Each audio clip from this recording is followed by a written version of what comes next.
Good evening, everyone. I hope that you have had a wonderful Wednesday. Miss Chris is here for our tutoring session for today. If you have any questions, you can comment them below. I am here to help. Today, we will be learning how to do functions. What are functions? What is the relationship of functions? How do you know a function is a function?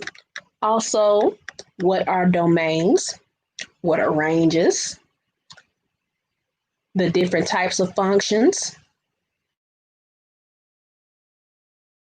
And also, how do I recognize them graphically, algebraically, and verbal description? So, if you guys can click the like button, the heart button, or if you could send any hearts or thumbs up to let me know that you can hear me, please click on that below and we can get started.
Thank you for that thumbs up. All right, guys, let's get started with functions.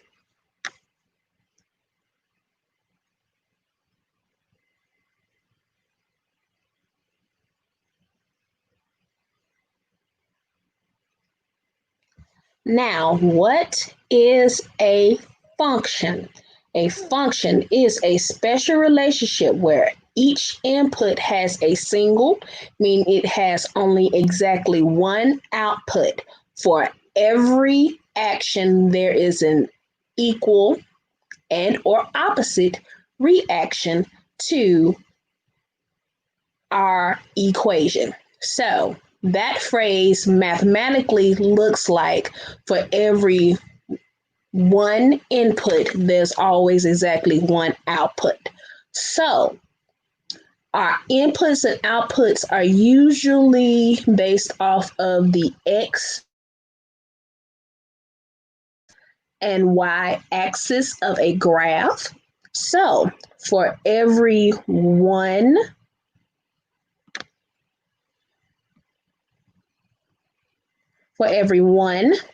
X, there is only one Y. Now, if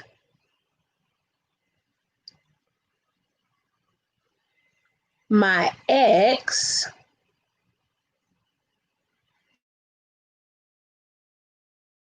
has more than one Y,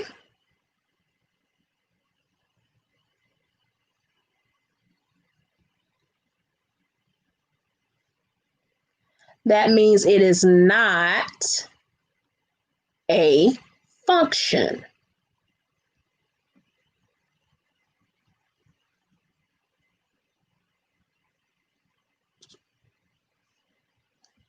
Function, not a function.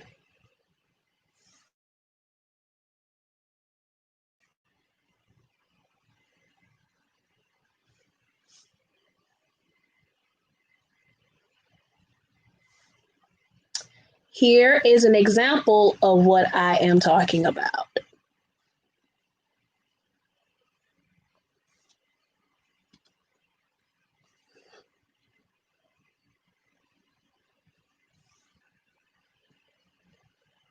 if my x is 1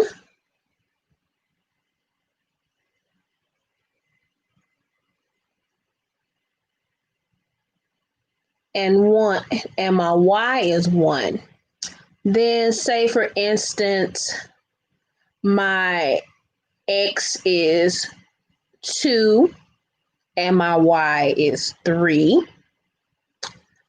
Also, if my x is 3 and my y is 4. As you can see, x being the first number and y being the second number, for each of my x's, there is only one y. So for the function or the equation that you input each of these numbers into, for every x, there's only one y. So 2 has only one y of 3, 1 has only one y of 1, and 3 only has one y of 4. This is what makes this set of points a function.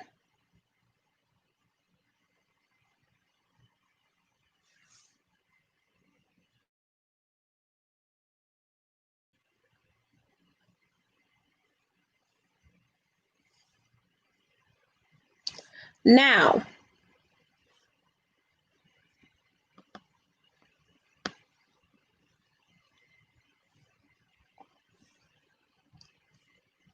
if my points are 1, 1, 1, 2, and 4, 5,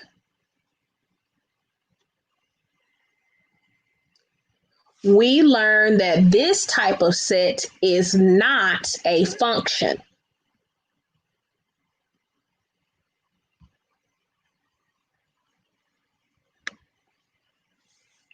The reason why it is not a function, well, we have x, y, x, y, x, y.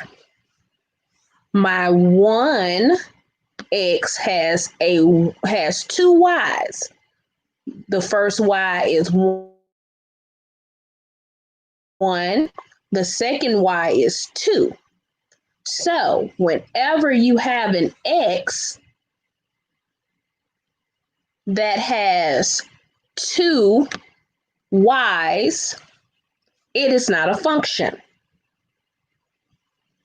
So if I had a table to where I had x on one side and y on the other side, and I drew the number 1 and I drew the number 4, I also drew under the y's, I draw a 1, a 2, and a 5. The 1 goes to 2 y's and the 4 goes to 1 y. So if 1x has 2 y's, it is not a function. Now the question may be, well, x can only have one y. Can y only have one x? And the answer is no. X can only have one y, but y can have as many x's as it pleases because a function only works if the input has more than one output, but the output can have as many inputs because each input has one common output. So if the output only has multiple inputs, that means the common output for those inputs is that one number. Whereas if the X has more than one output, that means it has more than one outcome, making it not a function.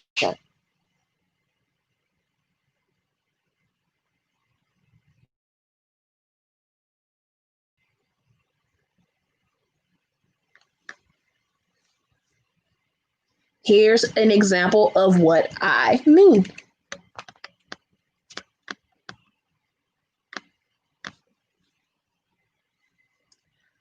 Say, for instance, my data set or number set of X and Y's. Excuse me. I have 1, 2,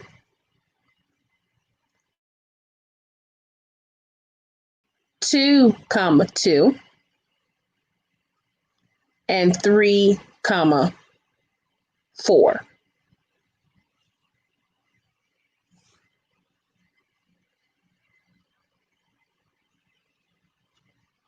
This is considered a function.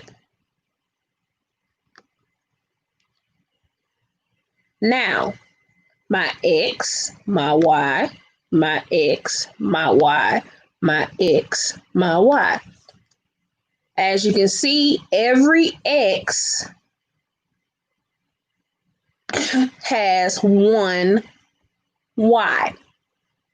2 of them have the same Y, but all of them only have one Y. So how that would look if I drew my chart again.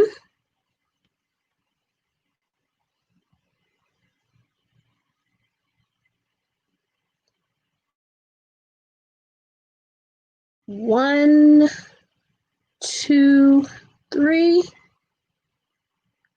2, and 4. Well, of course, 3 only has one Y and it's 4. 2 only has one Y and it's 2. And 1 has only one Y and it's also 2. So, since the X's still only have one Y, this is what makes it a function. All of the X's could have the exact same Y. Because like earlier, as I said, for every input, there should be only one output. So for every X, there will only be one Y. And either the multiple X's can have different Y's, or those multiple X's can have the exact same Y. Either way, if the X or X's have different Y's or the same Y, it is a function. The only time it's not a function is when one of the X's has more than one Y.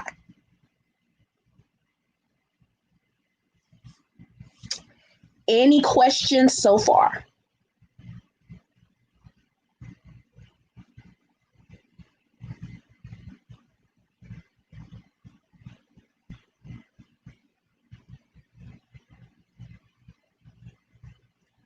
All right, let's keep moving.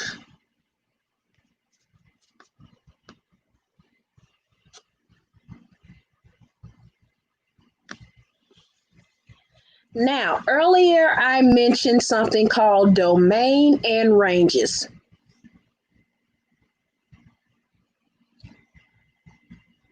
Domain, simply put, are all of your X's. Range is all of your Y's. So whenever a question is asking for the domain of a function or range of a function or the domain or range of a function, it is all of your X's and all of your Y's on the graph of the function from left to right, from negative numbers to positive numbers.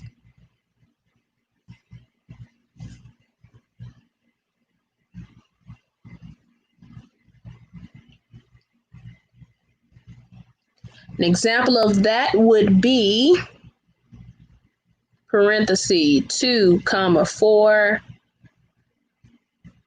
1 comma -3 and 7 comma 2. Now, as we were told earlier, a function is when your x only has one y. So 2 only has one y is 4. X only has one y is -3.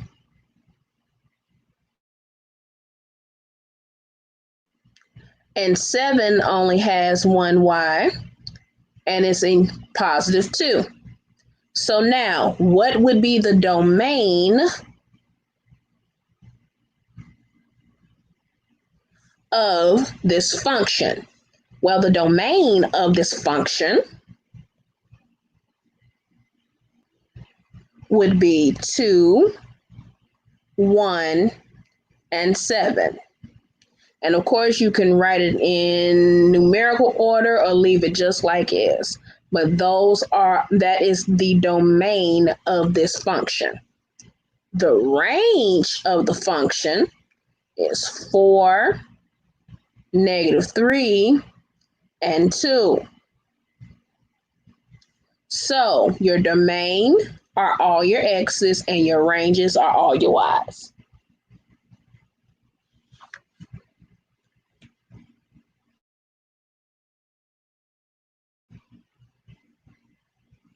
Hello, Sophia. Good to see you.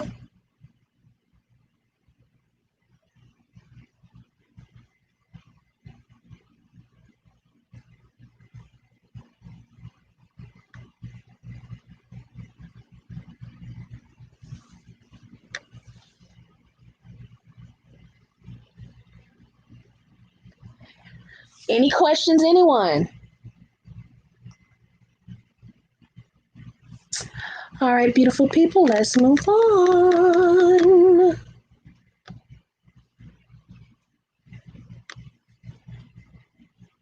So now we have learned how you can see it based on tables or actual coordinate numbers, such as the X's and Y's. So that would be considered numerically in tables. So a table of points of determining whether or not it's a function that typically looks like a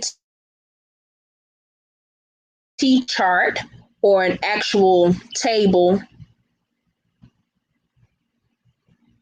kind of like a 2-column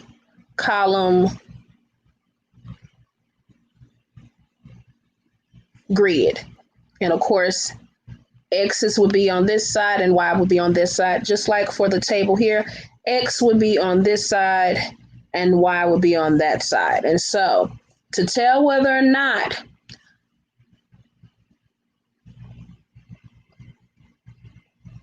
a table is a function, of course,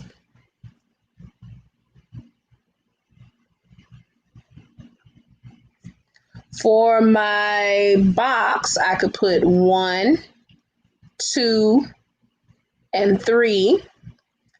And then for my Y's, 2, 4, and 6. As you can see, based on that table, all of my X's only have one Y. So since all of my X's only have one Y, which will be 1, 2, 2, 4, 3, 6, that means this is a function. Now, say for instance, instead of 1, 2, and 3, I have 1, 1, and 3. If I have the same x repeated and it has multiple y's, of course we know that, hey, that is not a function.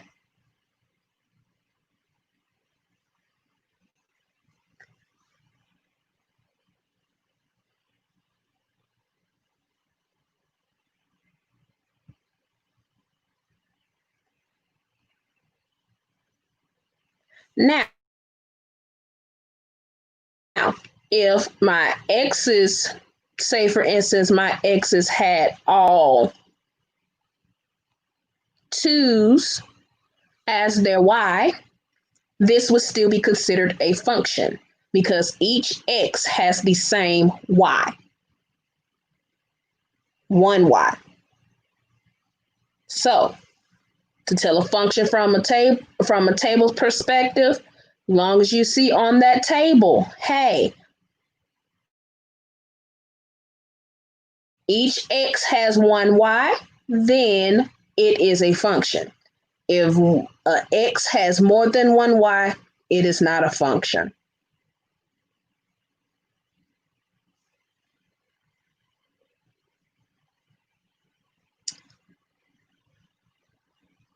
All right, next up, we have graphically. And of course, I have a handy dandy graph located at the bottom of my whiteboard. So now, how can I tell if a function is a function on a graph? What does that look like? Well, say for instance, I drew a line going from here, from the bottom of the graph to the top of the graph.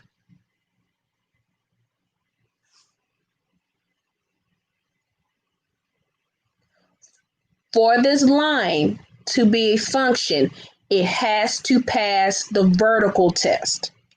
Vertical test simply means I draw a line, and that line, straight line up and down.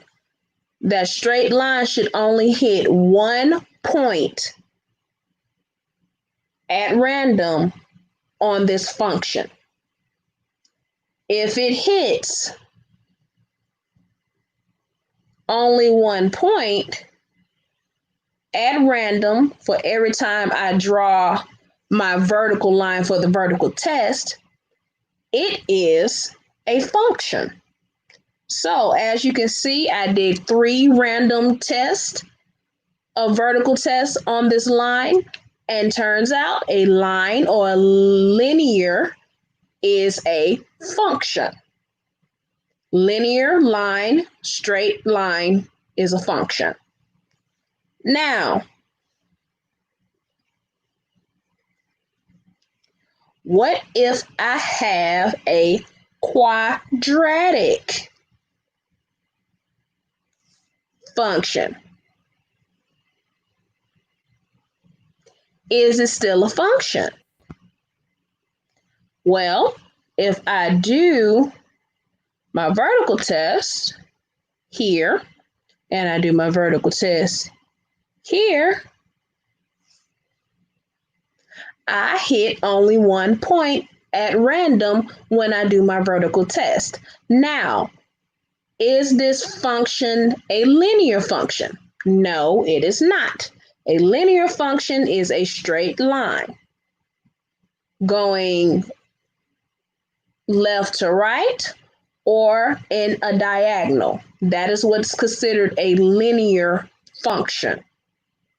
It goes from left to right or it goes up and down. Oh, left to right or diagonal. Those are considered functions, linear functions. This is a quadratic function. A quadratic function will always be drawn in a U shape. And U shapes are normally drawn either both ends up or both ends down. Now, with this function, it allows me to see that, hey, quadratic functions are considered functions. Why? Because when I do this vertical test, it only hits 1 point.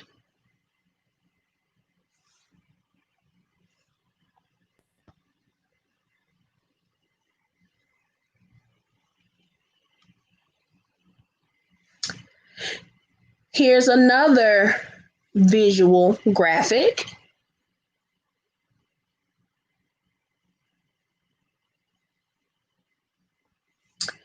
This is considered either y squared. Well, it is considered y squared on a graph. So what does y squared on a graph looks like? A U shape going from the left or from the right, depending if it's negative or positive. So now, knowing that y squared is a sideways U, if I do my vertical test on this graph, as you can see, I hit 2 points. So based on our definition, graphically, this is not a function. Why? Because it hit at 2 points when I did my vertical test.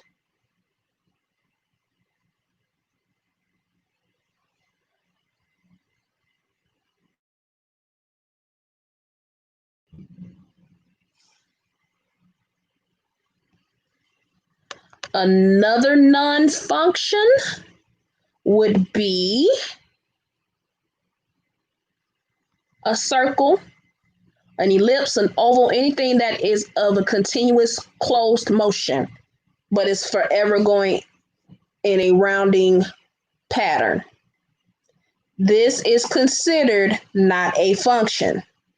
How we know it's not a function? If I draw my vertical line,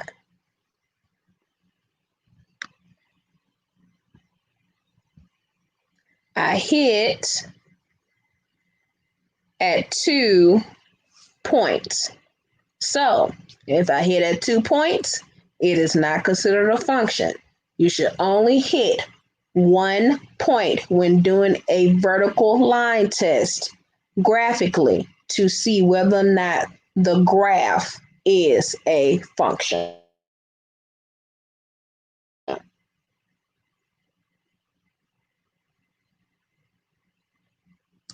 Any questions?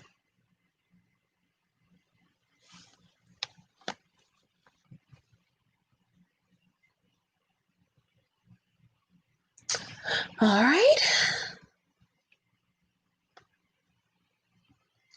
Now, some of this I will dive into deeper next week, week after next, for the algebra portion, algebra 1 and algebra 2 portion of our tutoring session for the high schoolers, but it is not strictly for the high schoolers. If you want your child ahead, or if you want your child to understand what the in depths of what functions are, they can tune in the week after next. So what I'm going to discuss now is the linear function. This is one of the basic functions that you will see when you are graphing. So there is a thing with linear functions that follows a pattern of y equals m times the x plus b.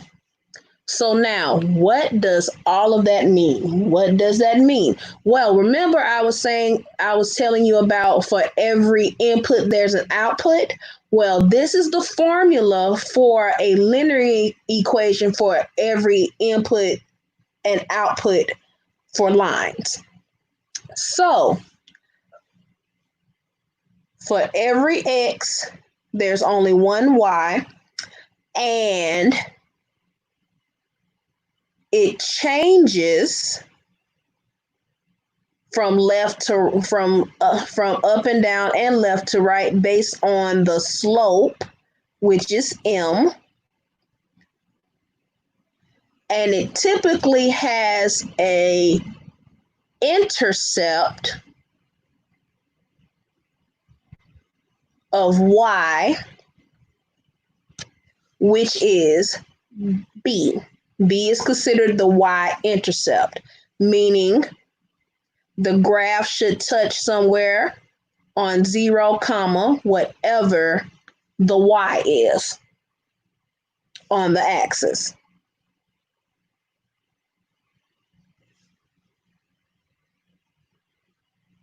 Slope is the rate of change for the linear function, meaning the y of you going up or down. Then once you either go up or down, you're going to go x, which is from left to right.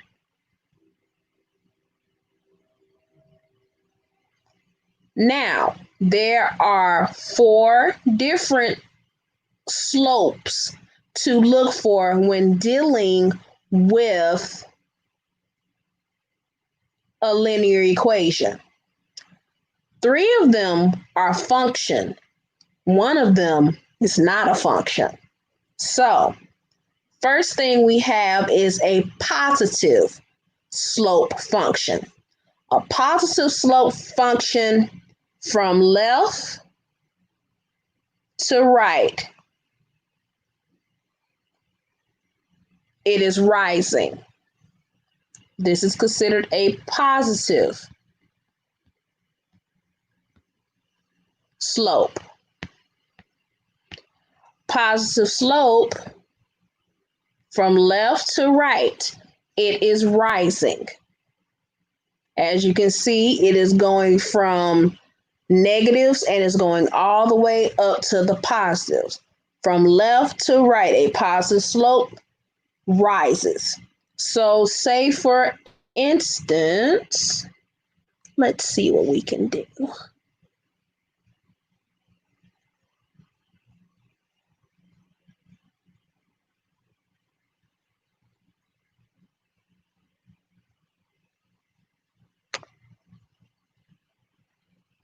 So say for instance, my graph is y equals x.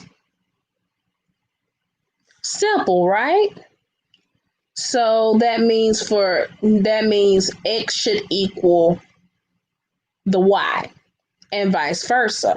So if I have 0 as my x, that means my y is 0.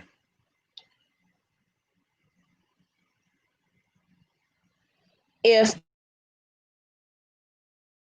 I have 1 as my x, then y is 1. So 0 to 0, x, we go up 1, right 1. Up 1, right 1. Up 1, right 1. Up 1, right 1. And so with this type of function,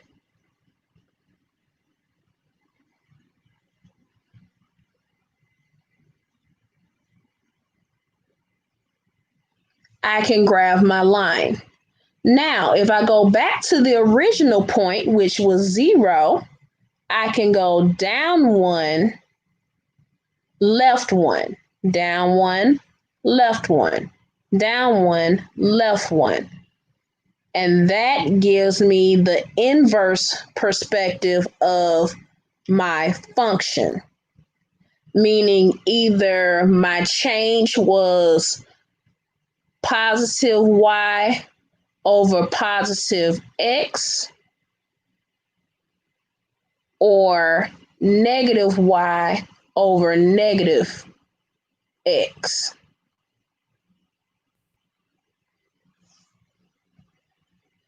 Because a positive over positive makes positive, a negative over negative makes positive.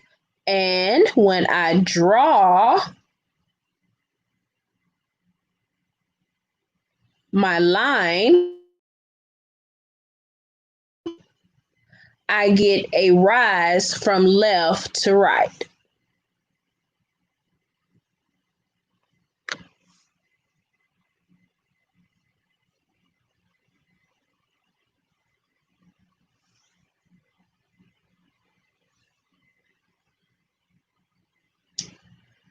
All right, next up,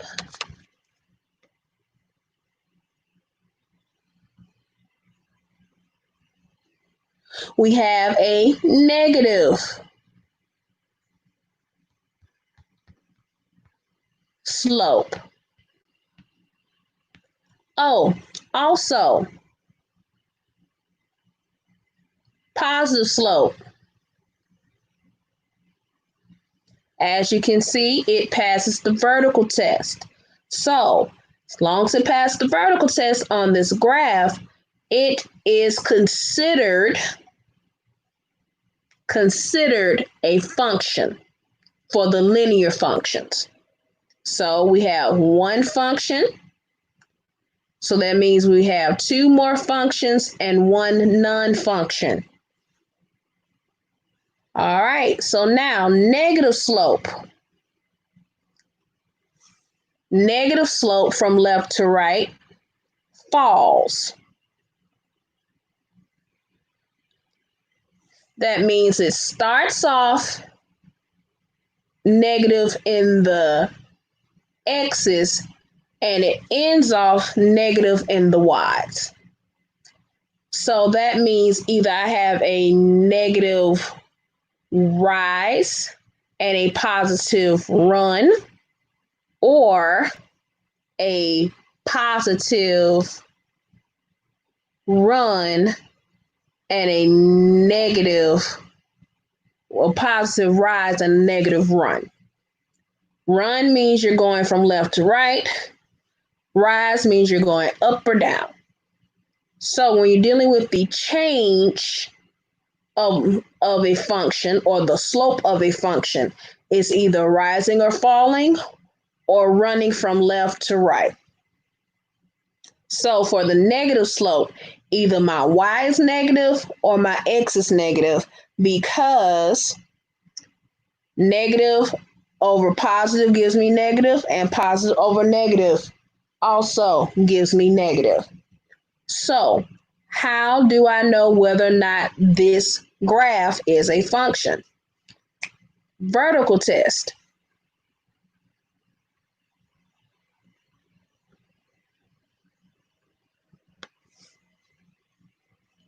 As we can see, this vertical test, this line goes through one point on this graph. Therefore, the negative slope is considered a function of the linear functions. An example of what a negative slope could be or can look like when you're graphing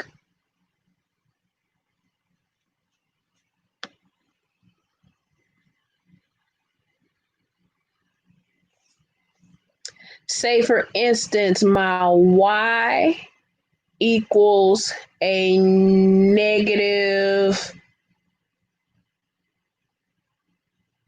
2x. Make it a little interesting. So now, as you can see, I do not have a plus b, meaning a y-intercept. So whenever you do not have a plus or minus b, that means your y-intercept is always 0. So now, y-intercept being 0, 0, I can either go up 2, 1, 2, left 1, 1, 2, left 1, 1, 2, left 1.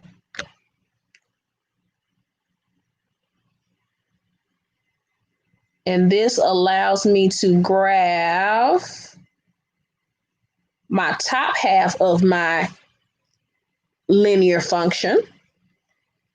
Also, I can go down 2 and write 1, down 2, write 1, down 2, write 1 again. So now, if I plot my points,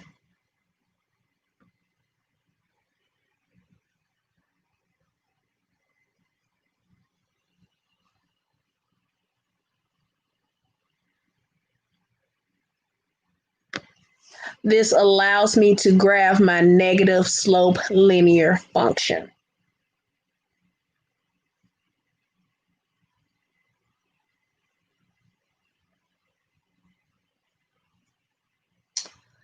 All right, next up we have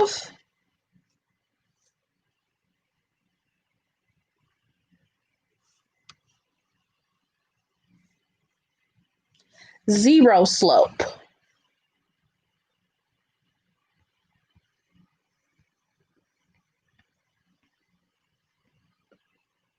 This means I don't have a rise or a run. I just have a y equals a number. So whenever you have zero slope, that means your graph is a horizontal line. Now, can a straight horizontal line be a function? Well, based on the vertical line test, yes, zero slope, which is a horizontal line, can be a function. So, whenever you have zero slope, a zero slope meaning y equals a number. So y, what we have is y equals 2. So that means all of my x's have exactly one y. Remember that from earlier about a function, what's a function, what's not a function? For every x, there's only one y. Well, all of my x's have the exact same y, and that is okay, just as long as they have only one y. So since y equals 2, that means at y equals 2, I draw a horizontal line from here to here. And that is how I do my graph. Based on what we see with the vertical line test, again, this is considered a function. So now we have had positive slope, we have had negative slope, we have had zero slope, and all three of those are functions. So which one of the linear equation functions is not a function? Well, there is a thing called no slope. What does no slope mean, and what does it look like? Well, no slope is considered an undefined function, or when x equals a number. So say for instance, x equals 3. So if I go to x equals 3, I draw a vertical line going down, a vertical line going up. And if I tried to draw a vertical line, it would hit every point of this vertical line, meaning it is not a function because my x, which is 3, has more than one y.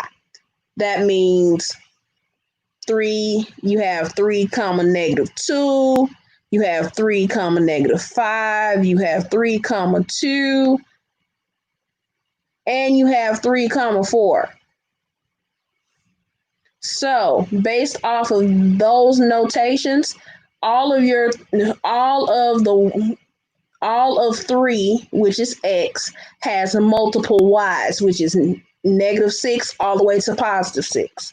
So, you know you have a undefined line or a no slope when x equals a number.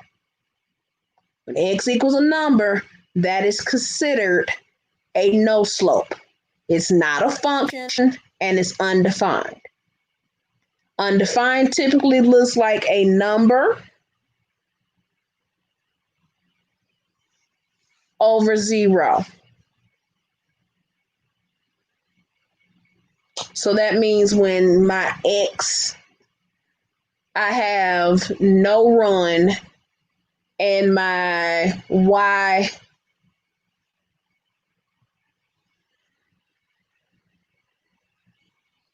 has no rise.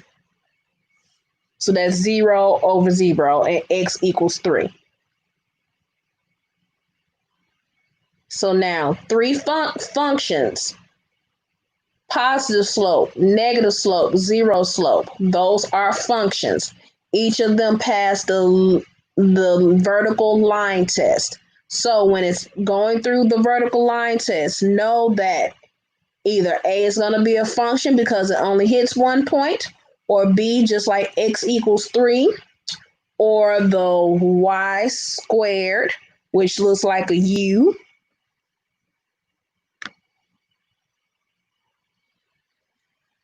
If it hits 2 points, it is not a function.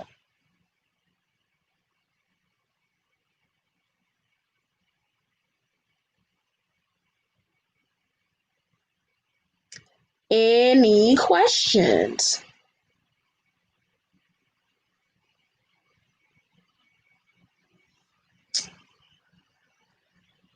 All right, guys. This is really all I had for today as far as a lesson on what functions are. I will go into more depth with these functions starting next week, because not next week, week after next. We are off next week. Next week is 4th of July week. We are taking a break, beautiful people. So, if you have any questions outside of what we learned today in this live, you can inbox me or DM me or text me at 205-542-5062 for all of your mathematical needs. Right now, we are going to begin our online live tutoring session. So if you have any questions, you can comment them below. I am here to help, and I hope you are having a wonderful Wednesday. If you are on Facebook and you are wanting to watch or learn the lesson that we learned today, you can copy the link below, the YouTube link below in the description. Click on it or copy it, and then once you do that, you can rewind it by either double tapping to the left, or you can scrub to the left with the red bar, and it'll allow you to see the function video portion of what we did today. So if there are not any questions, or if you have any questions, please comment them below. I am here to help, and I look forward to hearing from you. And hopefully you are having a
Good evening, and thank you for tuning into this Facebook and YouTube live session. We are in the middle of our live tutoring session. So if you have any questions, you can comment them below. Also, if you are on Facebook and you missed the lesson for today, YouTube link is in the description. You can click on it and it'll allow you to rewind and review what we learned today. Today we learned about functions. What are functions? How you determine a function? What does it look like in a table? What does it look like on a graph? What are domains? What are ranges? All of those questions was answered in the live earlier. So again, if you have any questions about the lesson for today or you want to review the lesson for today, you can click on the link in the description below of the YouTube page, click on the live, rewind the live, and then you'll be able to review what is a function. Other than that, if you have any math questions, if you have any tutoring questions, such as what type of tutoring can be done outside of the live, if you are not comfortable with asking questions on the live, you can inbox me, you can DM me, you can comment below as well. Also, you can text me at 205-542-5062. This is to ensure that I am helping you with all of your mathematical needs. Other than that, if you have anything, comment below. I am here to help. All questions are very important to me.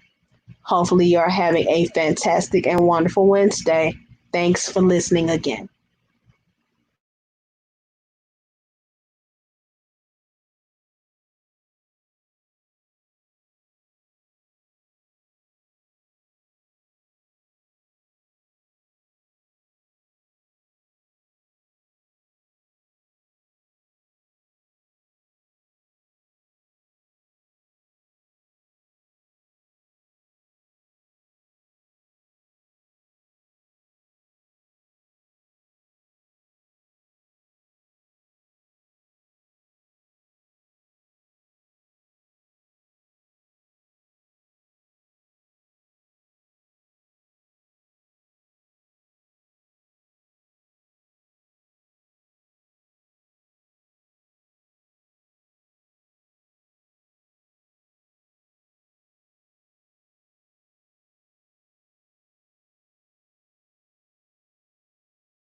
All right, class, we have a question. What is a fun way to understand math computation?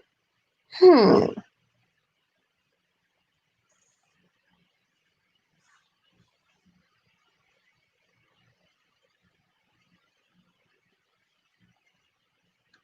Could you give me an example of exactly what do you mean by the math computation?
While we wait and get clarity on our question for this live, if you have missed the lesson for today, Facebookers, and you are looking to review what we learned today, you can click on the YouTube link below. And once you click on the YouTube link below in the description, it will allow you to rewind and review what we are learning today. If you have any questions, you can comment them below. I am here to help. Hopefully, you're having a wonderful Wednesday.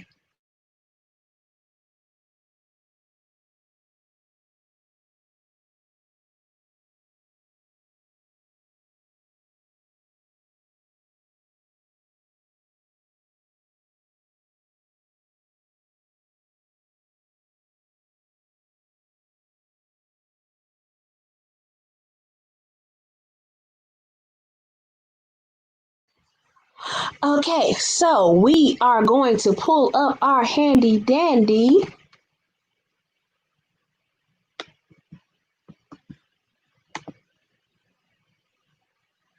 whiteboard. So the question is computing with grouping and borrowing. And I'm hoping that this is what you are meaning when I get ready to do this.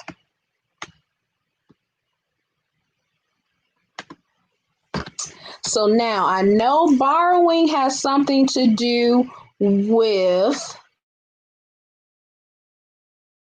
subtraction. So what does it look like to borrow when subtracting? Say you have 25 and you are subtracting 19 from that number.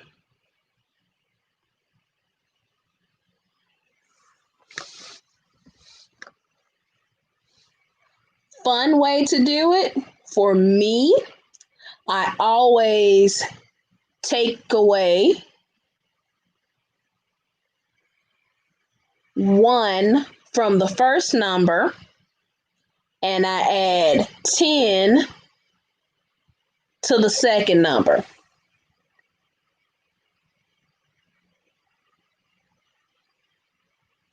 This allows me to move 10 to the next number.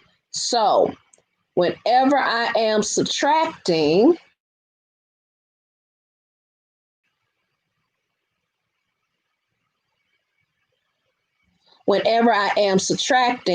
I always take away 1 from the first and then add 10 to the second. And this always happens when you're subtracting because the bigger number on top, its ones, is smaller than the ones of the bottom number. So how I subtract it, I borrow the 1 or the 10 from the first number and I add the 10 to the second number. So when you're subtracting or borrowing, you're always taking away 1 and adding 10 to the other, which allows me to say 15 minus 9. That gives me 6. And of course, 1 minus 1 gives me 0, which of course leaves my answer to be 6.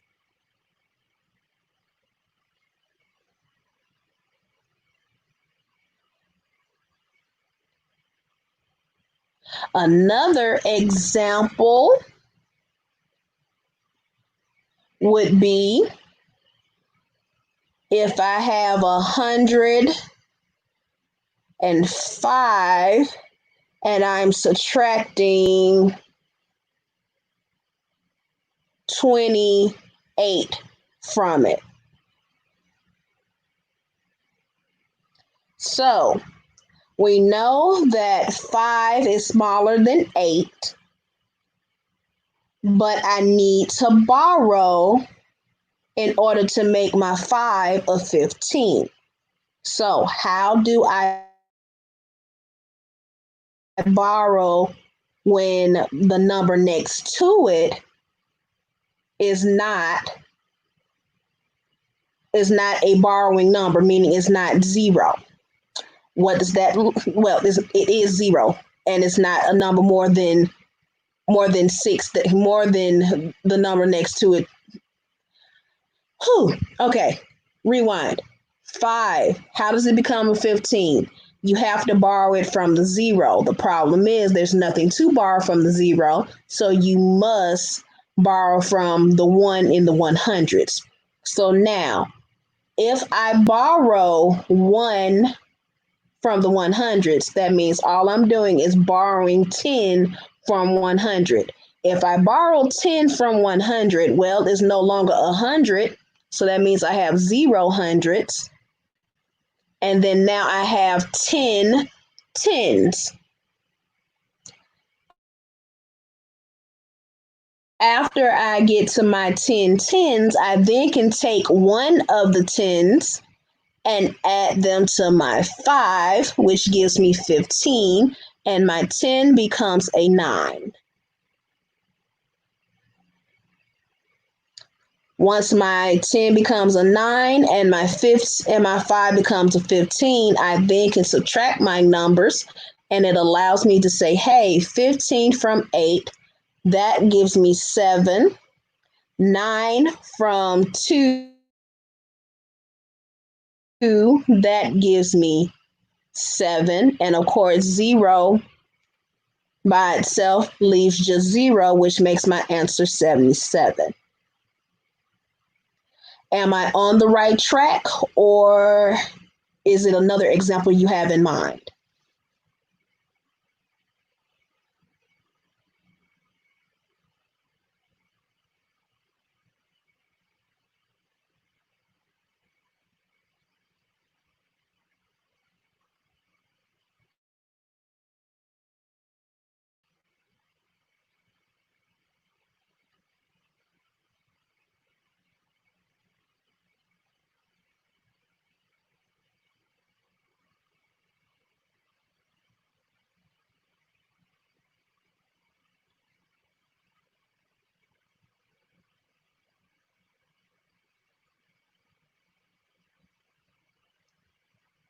Yay!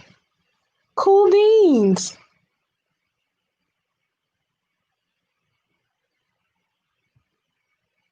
Another example.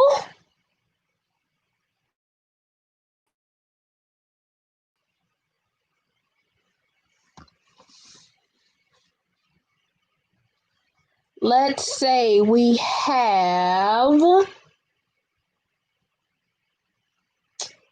425 and we're subtracting. Well, let me get off the fives. 5 is one of my favorite numbers. 5 and 7. 5 means grace, and ooh, a 6-digit example.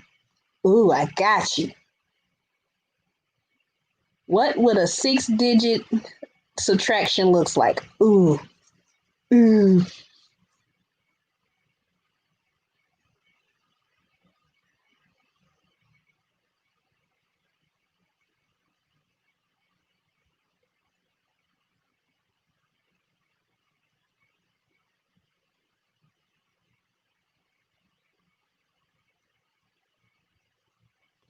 Ooh, I got one. I got a really, really good one. Okay, so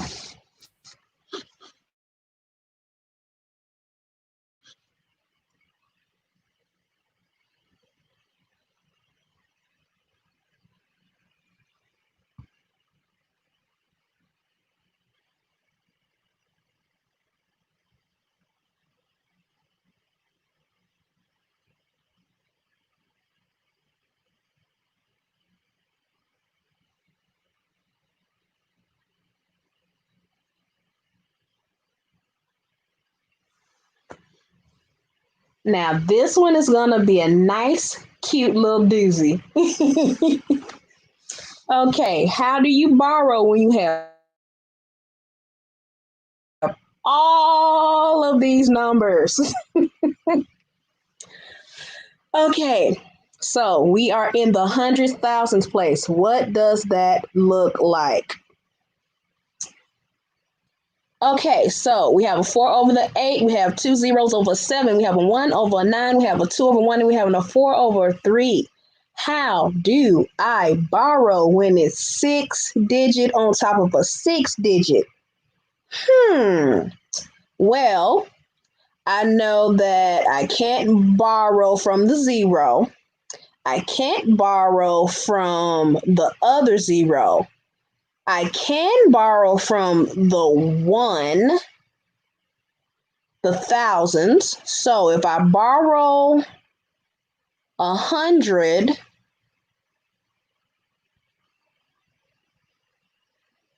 from 1,000, I no longer have 1,000. If and that'll allow me to have 10 hundreds. Then once I have those 10 hundreds, I can borrow a 10 from those hundreds, which leaves me with 9 hundreds. And I add 10 to my tens. Then once I add 10 to my tens, I can borrow from that 10, which leaves me with 9 tens. and I add 10 to my 4, which gives me 14. Now, I could go ahead and start subtracting, but the problem is I have a 0,000 on top of 9,000. So, in order to make sure that I can subtract evenly, I'm going to borrow 1,000 from the 10 from borrow 1,000 from the 20,000 that we currently have, and that becomes a 1,000. And so then once I borrow the 1,000 from the 2,000, I then add it on to the 0, which gives me 10,000. So now I should be able to subtract everything.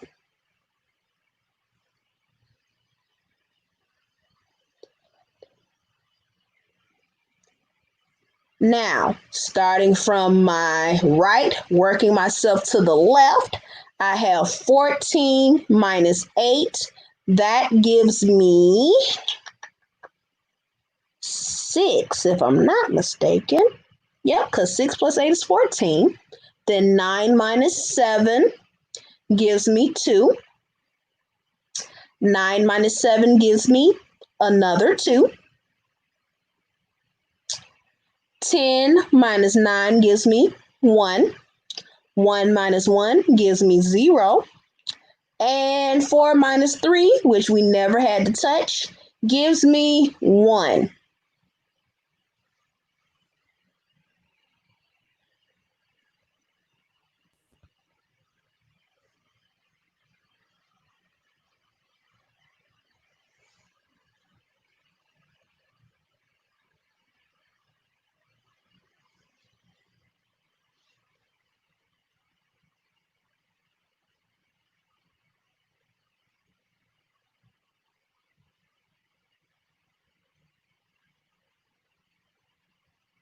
Any questions? And great question.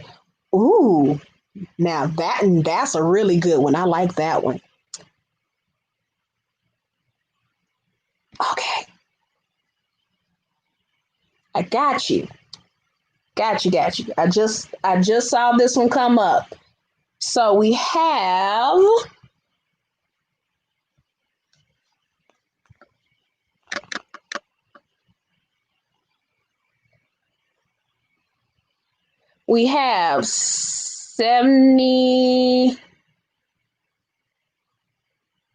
75,448, and we're subtracting 3,762.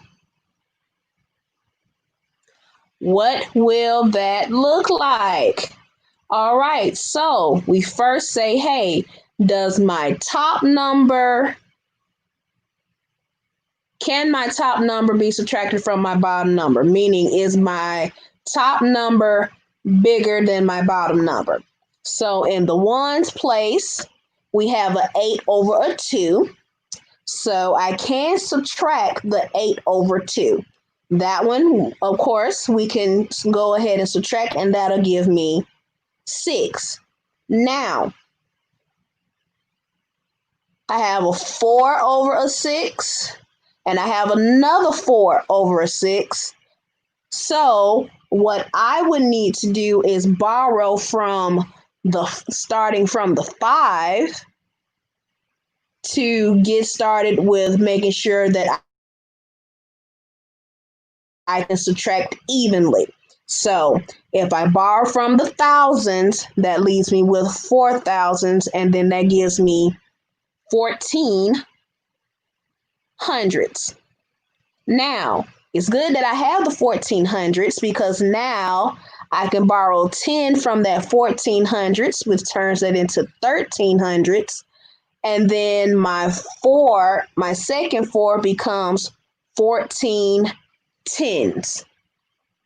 So now, once I subtract my numbers, they are evenly distributed to where I can now subtract them all. So 14 minus 6, that gives me 8. 13 minus 7, that gives me 6. 4 minus 3, that gives me 1. And of course, I bring down my 7.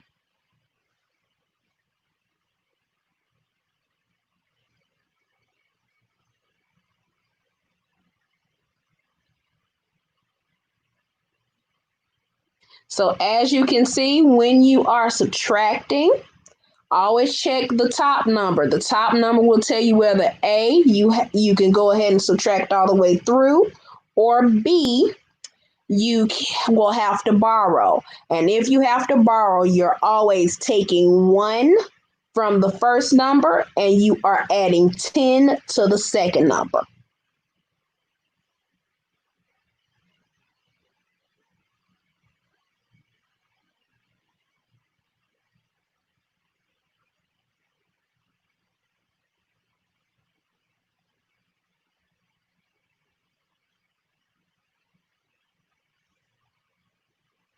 Any questions?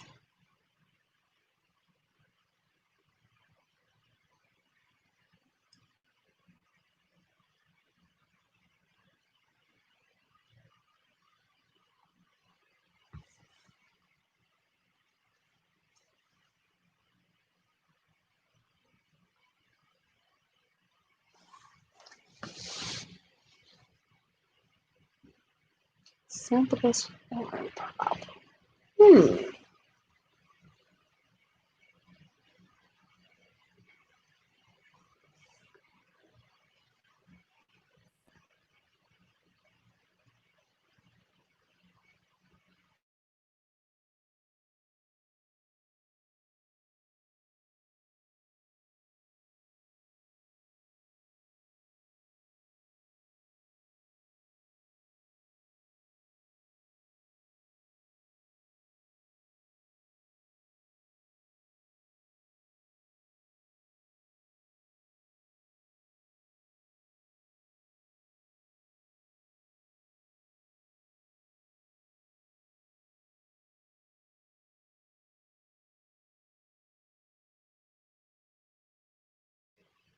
All right, we have another question. Keep sending in the questions. I got you.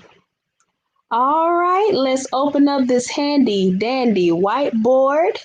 And I'm going to exit out of this one and open up another one so that I have a clear screen.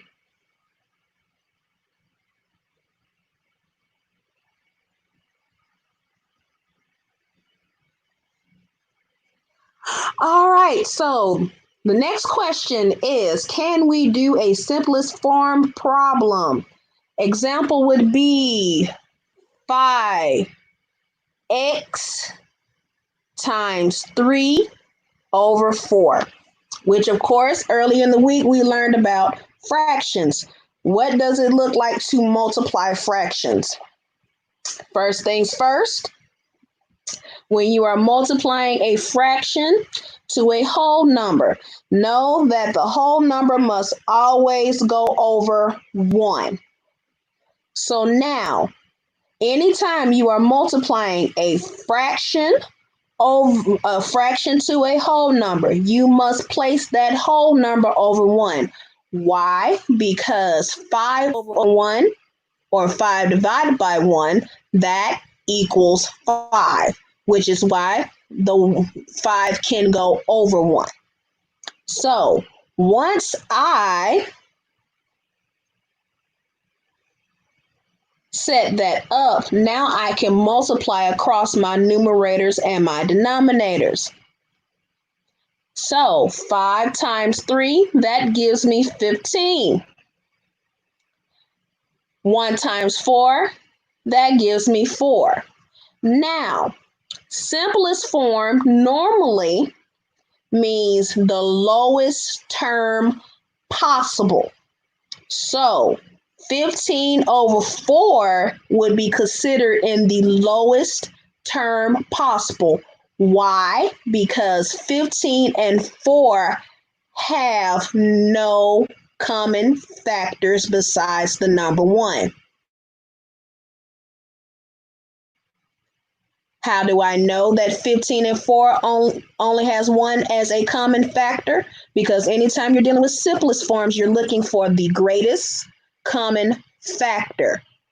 So 15, its greatest common factor, well, the factors of 15 is 1, 3, 5, and 15. The factors of 4 are 1, 2, and 4. Now, 15 has 1 times 15 and 3 times 5. All of those are the factors of 15. Also, the factors of 4 are 1 times 4 and 2 times 2, but you don't have to write the 2 twice. So 1, 2, and 4 are the factors of 4. Now, the greatest common factor between 15 and 4 is 1. So anytime you're looking for the greatest common factor, which are the numbers multiplied together to get the numbers that you see as your fraction, if the greatest common factor between these two numbers is 1, then that is your greatest common factor and you are at your simplest form of your fraction.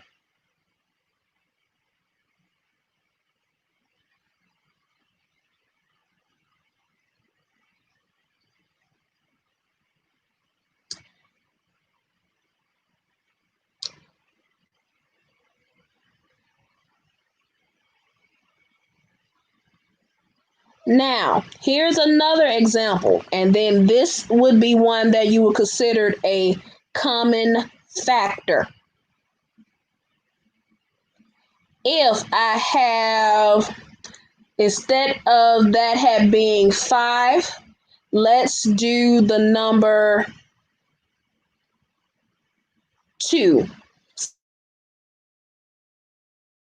For instance, it was 2 times 3 over 4. Again, we will put the 2 over 1, and the 2 over 1 multiply across, you have 6 over 4. Now, 6 over 4 have a common factor of 2.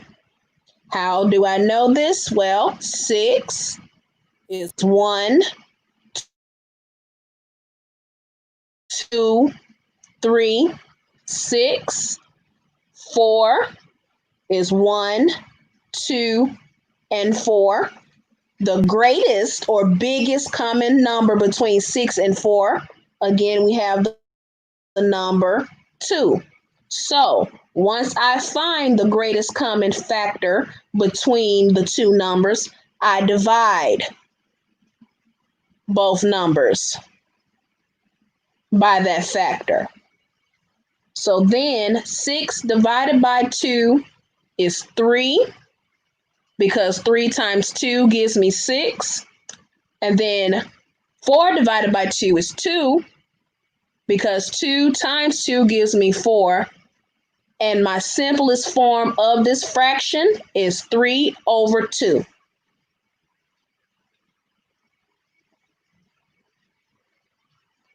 Now, if you want to get a little fancy and you know that, hey, you have a numerator of the first fraction and a denominator of the second fraction, if they have a greatest common factor, you can go ahead and simplify it to where when you multiply, you already are in the simplest form. So 2 as the numerator and 4 as the denominator, they both have 2 in common. So if I divide 2 from 2, I get 1. If I divide 2 from 4, I get 2. And then when I multiply, 1 times 3 gives me 3. And then 1 times 2 gives me 2. And you can do your simplest form that way as well.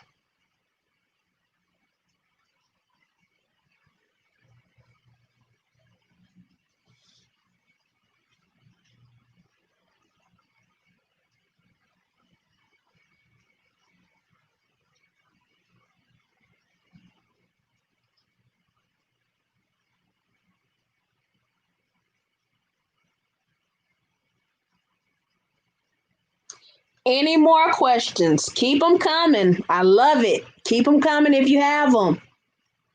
Also, if you are on Facebook and you are wanting to review the lesson that we did today, which was on functions, you can click on the YouTube link that is in the description. Once you click on the YouTube link that is in the description, you can click on the live. The live will allow you to double tap left or rewind the YouTube video, and it'll allow you to see what we learned on functions, such as what is a function, how does it look algebraically, graphically, all that good stuff.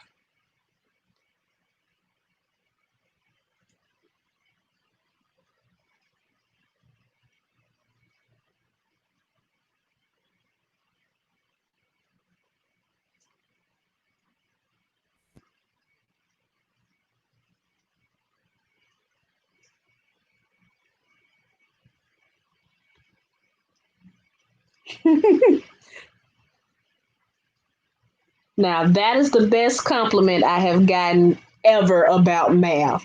And I'm glad that it is a fun and new way for you to do simplest form. Fun fact, my high school teacher taught me how to do that. And so once you realize you see commonality or common numbers amongst each other, you can do plenty of things when you're trying to find the simplest form. So, of course, any questions at all, I am here to help.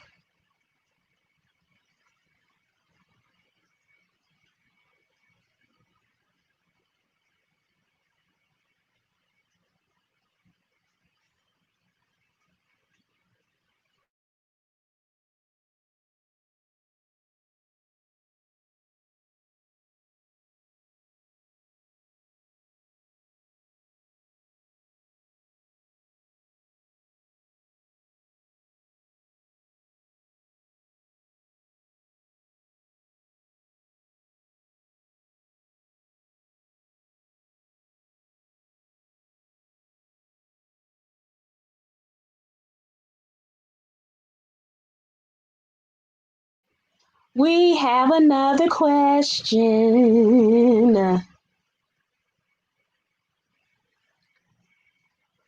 All right.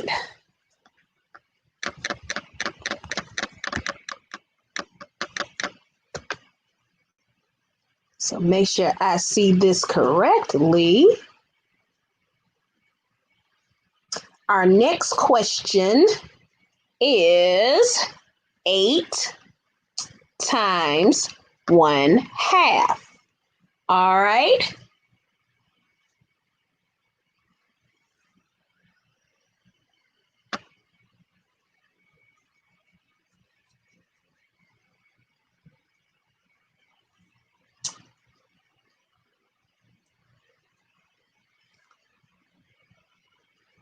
Let's see. We have 8 times 1/2.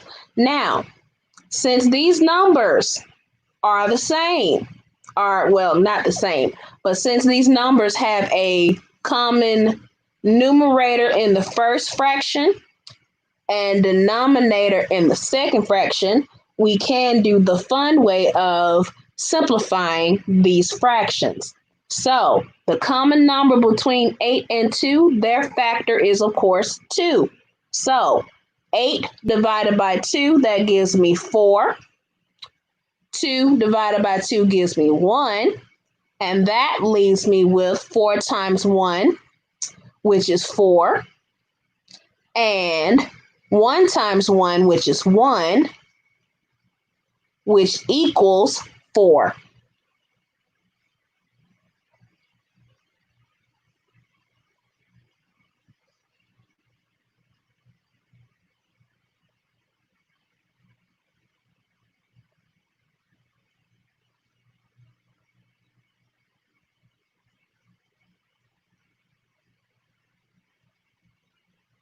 So whenever your answer is over 1, you can simply remove the 1 and place it as a whole number, because a number on top of 1, or 4 divided by 1, or any number over 1, it is always that number by itself.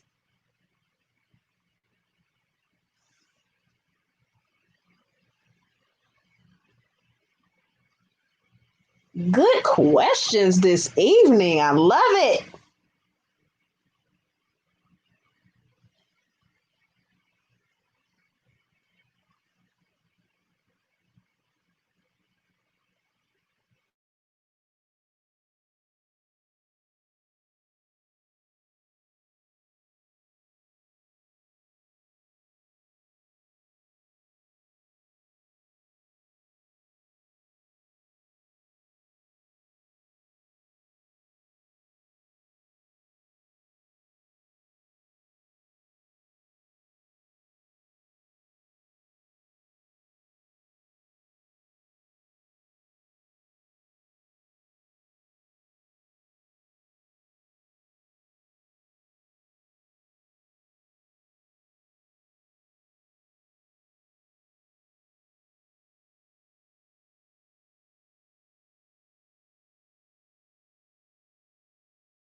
Good evening. If you are just now tuning in, we are in the middle of our live tutoring session. So if you have any questions, you may comment them below under the YouTube or Facebook description. Right now, if you have missed a lesson and you are on Facebook, you can click or copy the link in the description below. And once you click on that description, you can review by rewinding. Other than that, I am here to help. Thank you for tuning in.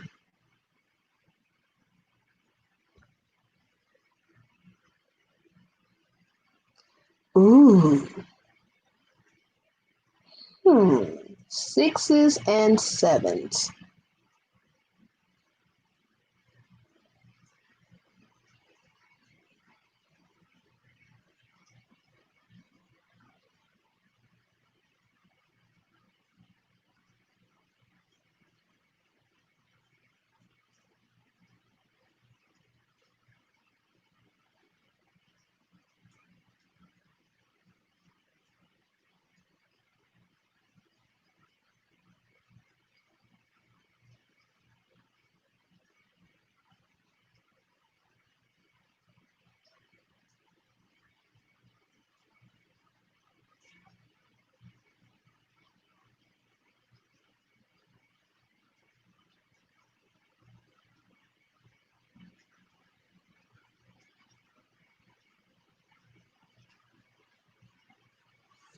Okay, let's try this.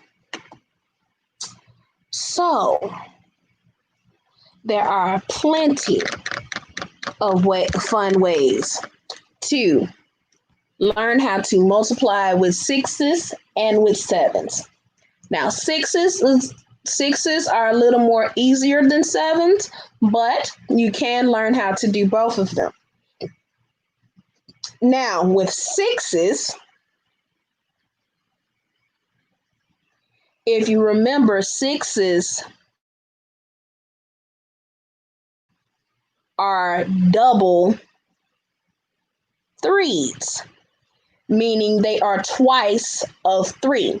So wherever there's a three, wherever there's one three, two threes makes 1 6.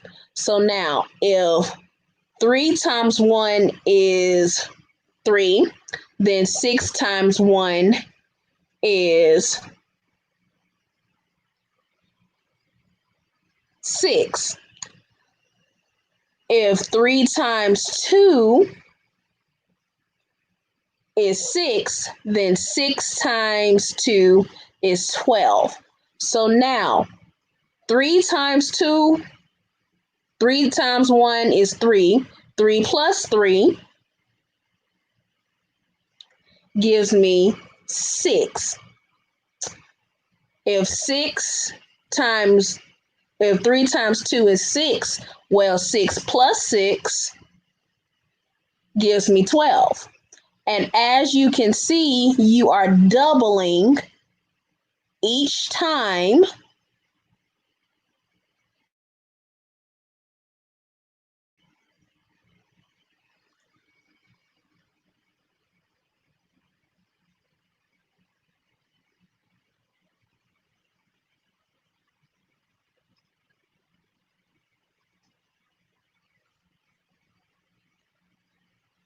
So if you notice, sixes are double threes.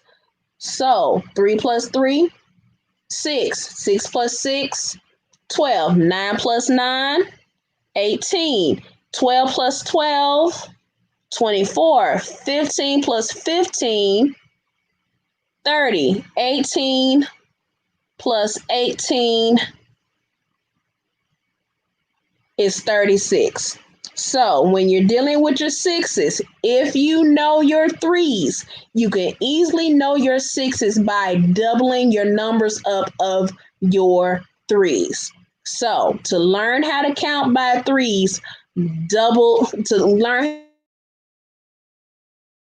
how to count by sixes, double up your threes.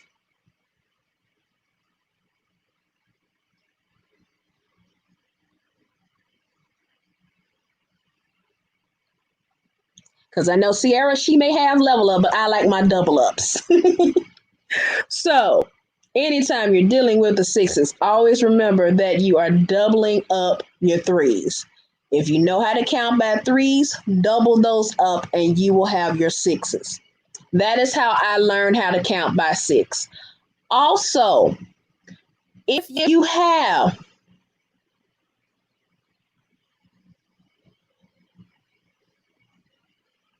as you can see, rainbow, if you have Skittles, Starburst, any type of candy, if you're allowed to eat candy, if you have any type of candy or counting tubes, cubes, or if you have little circle blocks, anything that allow you to group in sixes, that sixes or sevens, that is a great way to learn how to memorize. So say for instance,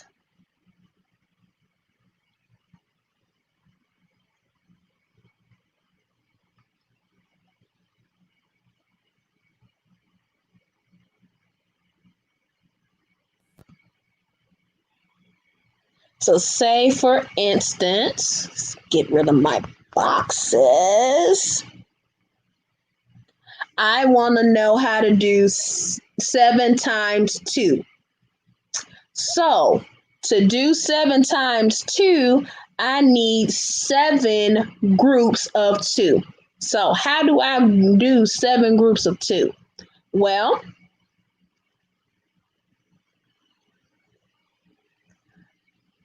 two circles will make my first group of 2. 4 circles would make my second group of 2, my 2 groups of 2. And so all I'm doing is making groups of 2 until I get to 7. So now I have 1, 2, 3, 4, 5, 6, 7 groups of 2. So with my groups, I can then count by twos. You have 2, 4, 6, 8, 10, 12, 14. So if you know how to count by twos, threes, fours, and fives, you can maneuver between your sixes and your sevens. So say for instance, which would be another way of counting. Say for instance, you have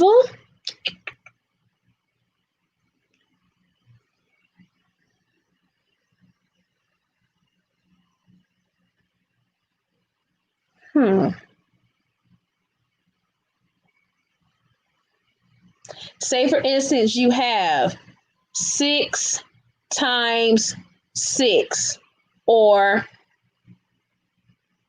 7 times 8. Well, we do know that 6 times 6, that is 36. But how do I get to my 36 if I am struggling with sixes? Well, if you remember, 6 times 5 is 30. And if I add 6, that would give me 36, which is also 6 times 6.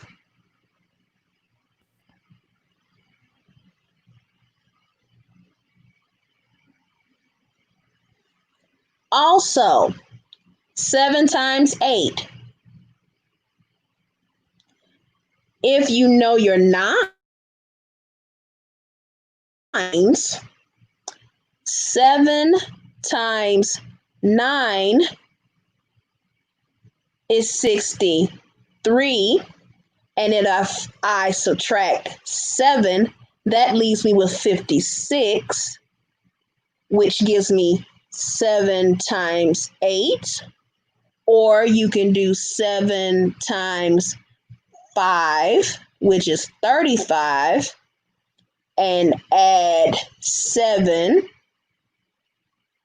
42, plus 7, 49, plus one more 7, and that gives me 56.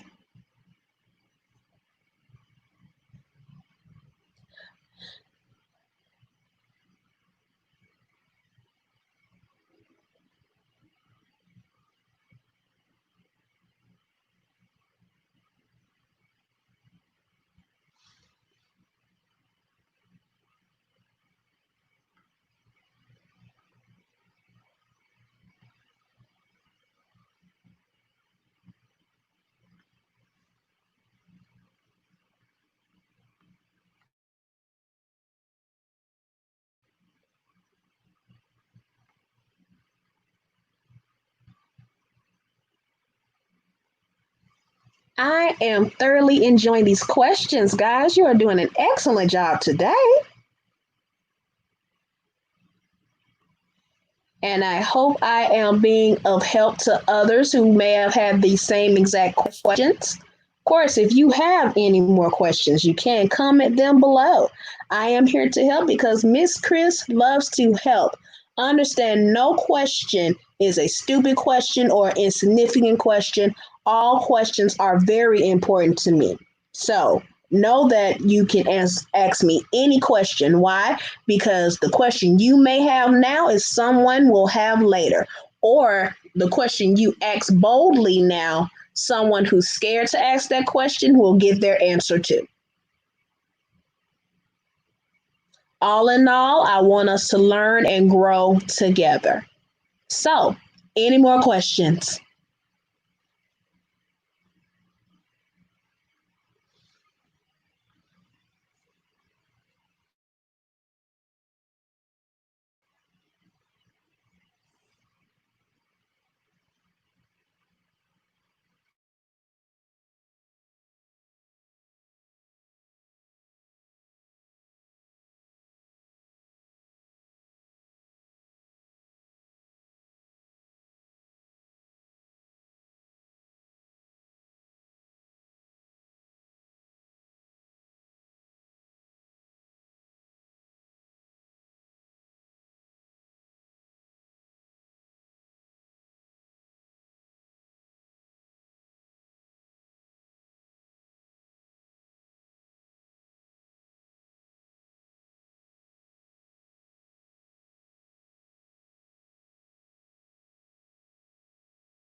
I love this question. I always get this question, and I used to get it forever. Um, and I'm so glad that I was able to help you today. And of course, if you have any additional questions, you can text me, you can inbox me, you can DM me. Telephone number 205-542-5062. Okay, so what helped me understand math and make it fun? I have loved numbers since 1 plus 1 was 2. So I learned how at the age of 5. And what I learned is that numbers are in everything that we do. And so what made it fun for me from learning that from my experience is that I have been tutoring in math since age 10, and I love it. I love how it works. I love the intricate pieces of how it works. So, what made me fall in love with math is the fact that numbers are literally in everything you need, everything you want, everything you do. All of it is connected in some kind of mathematical way. So the triangles you may make as a child when you were younger, or the different shapes that you made, that is considered geometry. Or if you're someone who's starting their business and you don't know how to price your product or service, that's algebra. If you also with geometry, if you build buildings or you're an architect, that is your field. That is what you love to do. And what made me make it fun is that honestly, it was by God's grace. For those of you who believe in God, it was by his grace. For those who don't, I do apologize if I offend. But I literally learned because he gave me the gift of numbers. And so what made it fun for me is that I always had these videos or teachers, and I always had this interactive learning and adventure and thirst of wanting to know more about numbers. So literally the love of math had to be a divine intervention of how I fell in love with it. 1 plus 1 was 2. Once I learned that 1 plus 1 was 2, I was hooked. Um, Fun fact, I learned how to do times tables in first grade. And I know you like, how in the world did you learn how to do timetables in first grade? I learned how to do timetables in first grade. There was this times table that I had in my elementary school because I used to go to a private school, and they had it where you could push the numbers in to figure out the timetable is this old red box. And this red box had the times tables between 1 through 10. And it was 1 through 10 going from left to right, and it was one up and down. And so I made it a game to where I would time and quiz myself and make myself learn and remember the times tables. So I would push in and be like, oh, 1 times 1 is 1. 1 times 2 is 2. 1 times 3 is 3. 1 times 4 is 4. 2 times 5 is 10. To the point where by the time I got through using that box and I had my friend test me with that box, I knew how to do my 1 through 10s in the first grade within, I want to say within 3 weeks, because I was so thirsty for that knowledge to learn what it means to multiply, because all multiplication is adding that number at a different number of times. So 2 groups of 3 is nothing but 3 plus 3. 7 groups of 5 is 5 plus 5 plus 5 plus 5 plus 5 plus 5 plus 5. Knowing that times goes with addition, whereas most of the division goes with subtraction, that is what made it fun for me. And so the best way to learn is using different tools and method of tools that will allow you to learn and understand the tutoring and method of math. And so I love it. I love it. And what I love more about it is that I love that I get to teach it to someone and get them to understand the joy that I get from math. Knowing that you understand is when I see the light go off in your eyes and the light bulb that goes off in your head. When that light bulb goes off in your head, that lets me know that you got it. That is the most accomplished thing for me ever. And thank you for that question. Oh, thank you.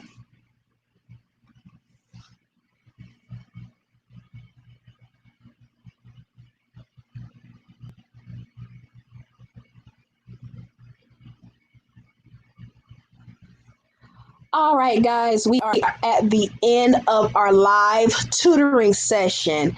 But if you have any additional questions outside of this live and you need some mathematical help, I am here to help. You can inbox me, DM me on all of my platform pages of YouTube, Facebook, and Instagram.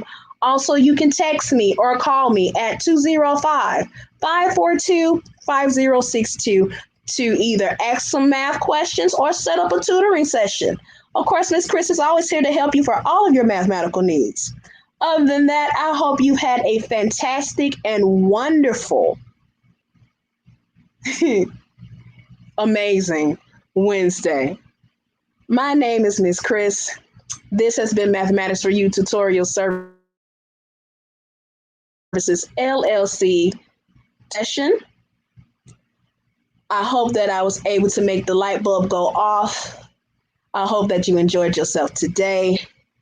Other than that, thank you for tuning in, and we are here to help changing mindsets one problem at a time. Have a good evening.